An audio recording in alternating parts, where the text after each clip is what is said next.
आज की कहानी एक छोटे से गांव में रहने वाले एक बुद्धू लड़के की है जिसे लोग मूर्ख समझते थे। लेकिन किस्मत उसके लिए कुछ बहुत बड़ा लिख चुकी थी। एक दिन जब वो मछली पकड़ने जाता है तो उसे एक ऐसी जादुई मछली मिलती है जो उसकी कोई भी 3 विश पूरी कर सकती है। और यहीं से उस लड़के की असली किस्मत की कहानी शुरू होती है, जहां हर विश के साथ उसका सफर आसान तो होता, लेकिन जिंदगी थोड़ी और उलझती चली गई। अब वो जादुई मछली एक लड़की बनकर किस तरह उसका साथ देती है, देखेंगे हम आज की इस पूरी कहानी में। और कहानी की शुरुआत होती है समंदर की गहराइयों में एक अलग देश से, जहां मछलियों का राजा अपने वफादार जासूस मेंढक से पूछता है, जिस मछली से मैं शादी करना चाहता हूँ वो कहाँ गायब हो गई। मेंढक डरते हुए बोला, महाराज, उसका कोई सुराग नहीं मिल रहा। ये सुनकर राजा गुस्से में कहता है, इस दुनिया के हर कोने में जाकर उसकी तलाश शुरू करो और उसे मेरे सामने लाकर पेश करो। इसके बाद सीन बदलकर हमें रूस के एक छोटे से बर्फीले गांव को दिखाया जाता है, जहां एक अंधे लोहार का घर होता है। घर के अंदर उसका बेटा एमेलिया सोया हुआ था, जिसे उसका डॉगी आकर जगाता है। एमेलिया दिल का साफ और थोड़ा भोला लड़का होता है। फिर वो जैसे ही चुपचाप घर से बाहर निकलने की कोशिश करता है, उसके पिता फर्नेस पर काम करते हुए समझ जाते हैं और कहते हैं कि बेटा, तुझे भी ये लोहार का काम सीख लेना चाहिए। आखिर मैं कब तक जिंदा रहूंगा? एमेलिया कहता है, ठीक है बाबा, मैं जल्दी सीख लूंगा। फिर उनके कहने पर वो मछलियां पकड़ने के लिए एक बाल्टी और कांटा लेकर बर्फ से जमी हुई नदी की तरफ निकल जाता है और एक जगह पर बैठकर मछलियां पकड़ने लगता है। लेकिन तभी अचानक पानी फुव्वारे की तरह ऊपर उठता है और उसी के साथ एक मछली उसकी बाल्टी में आ गिरती है। एमेलिया बहुत खुश होता है कि आज तो बिना कोशिश किए खाने का इंतजाम हो गया। फिर वो घर लौट आता है और मछली पकाने की तैयारी करने लगता है। तभी पीछे से एक आवाज आती है कि तुम क्या ढूंढ रहे हो। एमेलिया ये देखकर हैरान हो जाता है कि ये मछली तो बोल सकती है। मछली कहती है, अगर तुम मुझे वापस नदी में छोड़ दोगे तो मैं तुम्हारी कोई भी 3 विश पूरी कर दूंगी। एमेलिया को पहले उसकी बातों पर यकीन नहीं होता, फिर भी वो अपनी पहली विश मांगता है कि काश मैं बिना अपनी भट्ठी छोड़े ही पूरा शहर घूम पाता। इतना कहते ही घर अचानक हिलने लगता है और धीरे धीरे पूरा घर ऊपर उठ जाता है।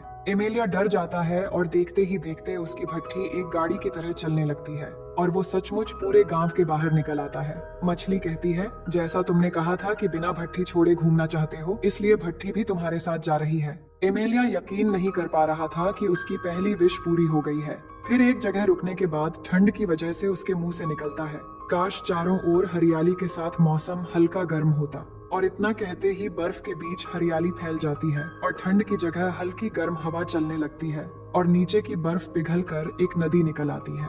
मछली कहती है कि तुम्हारी 2 विश पूरी हो चुकी हैं और बस एक बाकी है।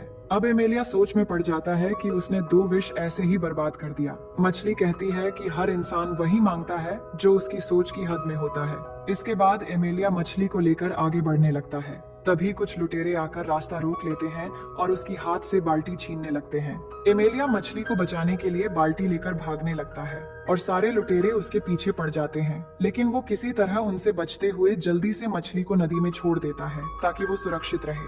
पर लुटेरे उसे पकड़ लेते हैं और गुस्से में आकर उसे एक पेड़ पर उल्टा लटकाकर चले जाते हैं।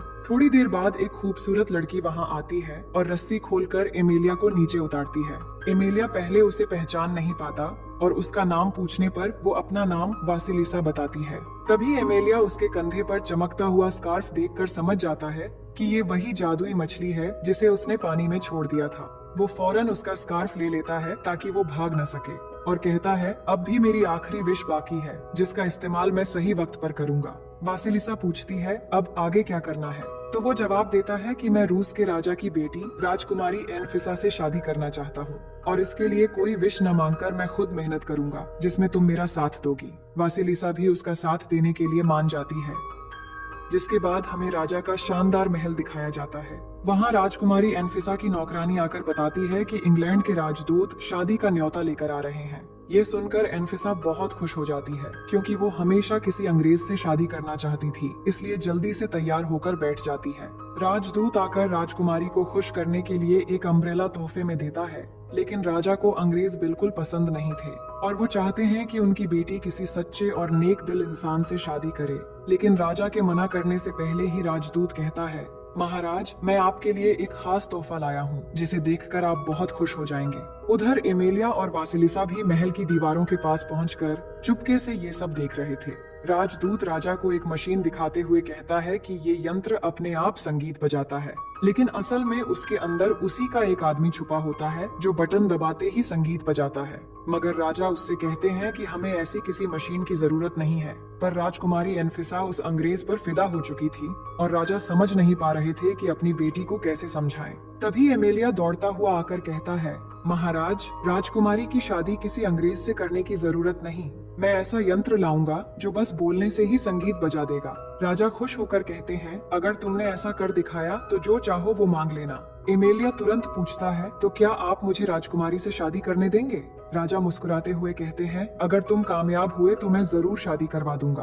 पर राजकुमारी उस अंग्रेज से शादी करने के लिए अपने पिता को समझाने लगती है, लेकिन राजा उसकी बातों पर ध्यान न देकर अपने नौकरों से कहते हैं, एमेलिया को नए कपड़े और जूते दे दिए जाएं ताकि वो अपने सफर पर निकल सके। एमेलिया बहुत खुशी से बाहर आकर वासिलिसा को सारी बात बताता है। वासिलिसा कहती है, वो यंत्र इस दुनिया में मौजूद तो है, लेकिन उसे पाना आसान नहीं है। वो अंधेरे जंगल में एक खतरनाक बिल्ले के पास है। जो भी उसे लेने गया कभी लौटकर नहीं आया। एमेलिया थोड़ा डरता है, पर वो यंत्र पाने के लिए किसी भी मुसीबत का सामना करने के लिए तैयार था। वासिलिसा भी उसका साथ देने के लिए मान जाती है और दोनों उस अंधेरे जंगल की ओर निकल पड़ते हैं। रास्ते में वासिलिसा बताती है कि वो बिल्ला बहुत खतरनाक है। अगर वो खुशी का गाना बजाता है तो सामने वाला इंसान नाचते नाचते थक कर गिर जाता है और वो बिल्ला उसे खा जाता है। और अगर वो गम का गाना बजाता है तो सुनने वाला रोते रोते सो जाता है और तब भी उसका वही अंजाम होता है। अब एक जगह पहुंचने पर वासिलिसा कहती है कि यहाँ से आगे तुम्हें अकेले जाना होगा, जिसके बाद एमेलिया अकेला उस डरावने जंगल में आगे बढ़ता है जहाँ चारों तरफ हड्डियां और कंकालों के ढेर पड़े होते हैं। फिर अचानक एक आवाज आती है कि ये जो कंकाल पड़े हैं ये उन्हीं के हैं जो मेरा संगीत यंत्र लेने आए थे। क्या तुम्हें भी वो चाहिए? एमेलिया बिना डरे हाँ में जवाब देता है। बिल्ला हंसते हुए कहता है, ठीक है, अगर तुम मेरा गाना सुनकर खुद पर काबू रख सको तो ये यंत्र तुम्हारा होगा। अब बताओ, गम का गाना सुनोगे या खुशी का? एमेलिया गम का गाना चुनता है तो बिल्ला यंत्र बजाकर गाना गाने लगता है। बिल्ला खुश हो रहा था कि एमेलिया के सोते ही वो उसका शिकार करेगा, पर हैरानी की बात ये हुई कि एमेलिया बस थोड़ा रोता और फिर गाने की आगे की लाइन गाने लगता है। बिल्ला हैरान होकर पूछता है, तुम्हें ये कैसे पता? एमेलिया मुस्कुराते हुए कहता है, मेरी माँ बचपन में यही गाना सुनाती थी, इसलिए मुझे इससे ज्यादा असर नहीं हुआ। अब शर्त के मुताबिक बिल्ला हार जाता है और अब उल्टा वो खुद ही रोने लगता है कि अगर तुम ये यंत्र ले जाओगे तो मैं भूखा मर जाऊंगा। ये सुनकर एमेलिया अपना थैला खोलकर बिल्ले को खाना देता है। पहली बार पेट भर के खाने के बाद बिल्ला खुश होकर कहता है, अब ये यंत्र तुम्हारा है और आज से मैं भी तुम्हारे साथ रहूंगा क्योंकि मैं तुम्हारा दोस्त बन गया हूँ। दूसरी तरफ नदी किनारे बैठी वासिलिसा इंतजार कर रही थी। तभी वहाँ मछली राजा का जासूस मेंढक आकर कहता है, मछली राजा आपसे शादी करने के लिए हर जगह ढूंढ रहे हैं। ये सुनकर वो गुस्से में इनकार कर देती है कि जाकर कहो मैं उनसे कभी शादी नहीं करूंगी। तभी एमेलिया वहाँ बिल्ले और उस यंत्र के साथ पहुँचता है और मेंढक की सारी बात सुन लेता है। वासिलिसा उस यंत्र के मिलने पर खुश होती है और फिर दोनों वापस लौटने लगते हैं। रास्ते में एमेलिया मछली राजा के बारे में पूछता है तो वासिलिसा कहती है कि मैं उससे प्यार नहीं करती, इसलिए वहाँ से चली आई थी। इसके बाद राजा के महल का सीन देखते हैं जहाँ इंग्लैंड का राजदूत इस बार पहचान बदलकर इटली का राजदूत बनकर आया होता है। राजकुमारी एनफिसा उसे पहचानकर खुश होती है, लेकिन इससे पहले कि वो राजा से एनफिसा का हाथ मांगे, एमेलिया वहाँ बिल्ले और जादुई यंत्र के साथ पहुँच जाता है और बिल्ले से कहता है, चलो खुशी का गाना बजाओ। और जैसे ही संगीत बजता है, दरबार में मौजूद राजा से लेकर सारे लोग नाचने लगते हैं और चाहते हुए भी खुद को रोक नहीं पाते।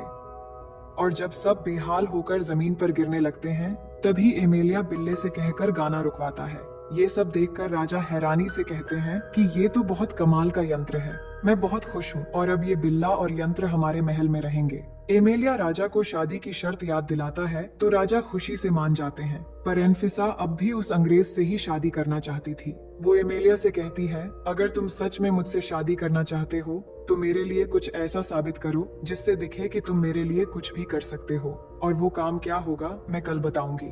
भोला भाला एमेलिया उसकी बातों में आकर मुस्कुराते हुए राजी हो जाता है। फिर वो वासिलिसा के पास जाकर कहता है कि राजकुमारी शादी के लिए मान गई है, पर उसके लिए मुझे एक और नया काम करना पड़ेगा। वासिलिसा मुस्कुराते हुए उसे बधाइयां देती है, लेकिन दूसरी तरफ राजकुमारी एक नई चाल चलती है। वो महल के एक अंधेरे कमरे में जाती है और वहाँ एक रहस्यमयी कुर्सी पर अपनी माँ की शैतानी आत्मा को बुलाती है। आत्मा सामने प्रकट होते ही एनफिसा कहती है कि मैं उस एमेलिया को ऐसा काम देना चाहती हूँ जिसे वो कभी पूरा न कर पाए और मुझे हमेशा के लिए उससे छुटकारा मिल जाए। उसकी माँ मुस्कुराती हुई उसे एक मुश्किल काम बताती है। फिर अगले दिन दरबार में राजदूत राजा को एक मशीन दिखाता है और कहता है इस मशीन का नाम है आधुनिक मिक्सर मशीन। इस पर सलाद डालो तो अपने आप कट जाएगी और फल डालो तो खुद ब खुद जूस निकल आएगा। असल में इसके अंदर भी एक आदमी छिपा होता है जो ये सब कर रहा होता है, पर बाहर से देखने पर ये एक जादुई मशीन लगता है। इस बीच एनफिसा राजा के पास आकर बोलती है, क्या एमेलिया कोई ऐसी चीज ला सकता है जो खुद ही खाना परोस दे? राजा कहते हैं, ऐसे जादुई मेजपोश तो कहानियों में सुना है पर देखा नहीं। एनफिसा चालाकी से कहती है, अगर एमेलिया वो जादुई मेजपोश ला दे तो मैं उससे शादी कर लूंगी। अब राजकुमारी की नई शर्त के मुताबिक एमेलिया और वासिलिसा उस जादुई मेजपोश की खोज में निकल पड़ते हैं। रास्ते में वासिलिसा बताती है कि वो मेजपोश सीटसर और अफानासी नाम के 2 भाइयों के पास है। कई साल पहले दोनों गांव छोड़कर पहाड़ी इलाके में रहने चले गए थे। उन्हें बैठे बैठे खाने पीने की चीजें मिल जाती थीं, इसलिए वो इतने आलसी हो गए कि अब चल भी नहीं सकते। इसी तरह बातें करते हुए दोनों एक बुजुर्ग कपल के घर में खाना खाने के लिए रुकते हैं। घर बहुत साधारण होता है लेकिन उनमें सच्चा प्यार होता है। फिर वहाँ से निकलते हुए वासिलिसा मुस्कुराकर कहती है, 2 लोगों में प्यार सुई और धागे जैसा होना चाहिए, जो एक के बिना दूसरा अधूरा होता है। आगे बढ़ते हुए दोनों हरे भरे खेतों से गुजरते हुए आखिर उस पहाड़ी इलाके में पहुँचते हैं, जहाँ ऊंची ऊंची चट्टानों के बीच वो दोनों मोटे मोटे भाई अपने सामने जादुई मेजपोश लगाए बैठे होते हैं। उनके बोलते ही जादुई मेजपोश पल भर में बहुत सारा स्वादिष्ट खाना सामने ले आता है और वो दोनों मन भरकर खाने लगते हैं। दूर से एमेलिया और वासिलिसा ये सब देख रहे होते हैं और जब दोनों भाई खाते खाते थक जाते हैं तो एमेलिया उनके पास आता है और कहता है, ये मेजपोश मुझे दे दो। ये सुनकर दोनों गुस्से में उसके सर पर नारियल मारकर उसे बेहोश कर देते हैं। अब एमेलिया को उठाने के लिए वासिलिसा वहां आती है और दोनों को कहती है कि एक बार अपना चेहरा पानी में देखो। उसके कहने पर जब दोनों अपनी शक्ल पानी में देखते हैं तो वो चौंक जाते हैं, क्योंकि सालों से सिर्फ खाते पीते रहने की वजह से दोनों भैंसों की तरह मोटे हो चुके थे। अब वो खुद पर अफसोस करते हुए वासिलिसा से पूछते हैं कि हम कैसे पहले की तरह बन सकते हैं। वासिलिसा कहती है, अगर सच में ऐसा चाहते हो तो सबसे पहले इस जादुई मेजपोश से छुटकारा पाना होगा। जब तक ये तुम्हारे पास रहेगा तुम दोनों कभी मेहनत नहीं कर पाओगे। ये सुनकर दोनों भाई शर्मिंदगी से कहते हैं कि तुम सही कह रही हो, इसे ले जाओ। अब वासिलिसा वो मेजपोश ले लेती है और एमेलिया को किसी तरह लेकर वहाँ से निकल जाती है। अब एमेलिया को होश आ जाता है और मेजपोश देखकर वो खुश होने लगता है कि आखिर उसने शर्त पूरी कर ली है। वापसी के रास्ते में जब एमेलिया फूलों के बगीचे से राजकुमारी के लिए फूल तोड़ने लगता है तो वासिलिसा कहती है कि तुम्हें क्यों समझ नहीं आ रहा कि एनफिसा तुमसे शादी नहीं करना चाहती। वो हर बार तुम्हें ऐसे काम देती है जिन्हें तुम कर ही न सको। लेकिन एमेलिया अपनी मासूमियत में कहता है, नहीं एनफिसा, ऐसा नहीं है, बस एक बार मैं ये कर लूं फिर सब ठीक हो जाएगा। एमेलिया की दिल की अच्छाई देखकर वासिलिसा उसके प्यार में पड़ जाती है, पर वो चाहकर भी दिल की बात जाहिर नहीं कर पाती। इसके बाद एमेलिया जब जादुई मेजपोश के साथ राज्य में पहुंचता है तो सब लोग खुश होकर उसके लिए नारे लगाने लगते हैं। राजा गर्व से कहता है कि देखो, अब ये लोगों के दिलों में भी अपनी जगह बना चुका है। लेकिन एनफिसा के चेहरे पर गुस्सा साफ झलकता है। वो फिर से अपनी माँ की आत्मा से पूछती है, अब क्या करूं? तो वो डरावनी मुस्कान के साथ एक भयानक योजना बताती है। फिर अगले दिन दरबार में एनफिसा सबके सामने कहती है, मैं एमेलिया से शादी करने के लिए तैयार हूँ, पर उससे पहले मैं चाहती हूँ कि वो अंधेरी दुनिया जाकर मेरी माँ से मेरी शादी की इजाजत लेकर आए। राजा ये सुनकर शॉक हो जाता है, क्योंकि अंधेरी दुनिया से जिंदा लौटना नामुमकिन है। लेकिन एमेलिया अपनी आदत के मुताबिक बिना सोचे हाँ कर देता है। फिर वो वासिलिसा से मिलता है तो वो उसे समझाती है कि वहाँ जाना मौत के मुंह में कदम रखने जैसा है। एमेलिया बस मुस्कुराता है कि मौत से क्या डरना जब नीयत साफ हो। फिर अगले दिन वहाँ से निकलकर वो सबसे पहले अपने अंधे पिता से मिलने जाता है। पिता उसकी आवाज सुनकर कहते हैं कि बेटा, तू जिंदा है, मैं तो तुझे ढूंढ भी नहीं सकता क्योंकि मेरी आंखें देख नहीं पाती। ये सुनकर एमेलिया की आंखें भर आती हैं। वो अपने पिता से माफी मांगता है और उनसे आशीर्वाद लेकर अपने सफर पर निकल पड़ता है। अब रास्ते में वो वासिलिसा से कहता है, मैंने 2 विश ऐसे ही बर्बाद कर दिए, पर अब तीसरी विश से इतना चाहता हूँ कि मेरे पिता फिर से देख सकें। ये सुनते ही वासिलिसा के जादू से उसके पिता की आंखों में फिर से रोशनी लौट आती है। फिर दोनों नदी के किनारे पहुंचते हैं जहां से वो सफर शुरू करने वाले हैं। अब एमेलिया वो मछली वाला जादुई स्कार्फ वापस लौटाकर वासिलिसा को आजाद कर देता है, क्योंकि उसके तीनों विश पूरे हो चुके थे। लेकिन वासिलिसा कहती है कि मैं तुम्हें मुसीबत में अकेला नहीं छोड़ सकती, क्योंकि हम दोनों सुई धागे की तरह एक दूसरे के बिना अधूरे हैं। एमेलिया ये इशारा समझ नहीं पाता और फिर दोनों का सफर शुरू हो जाता है।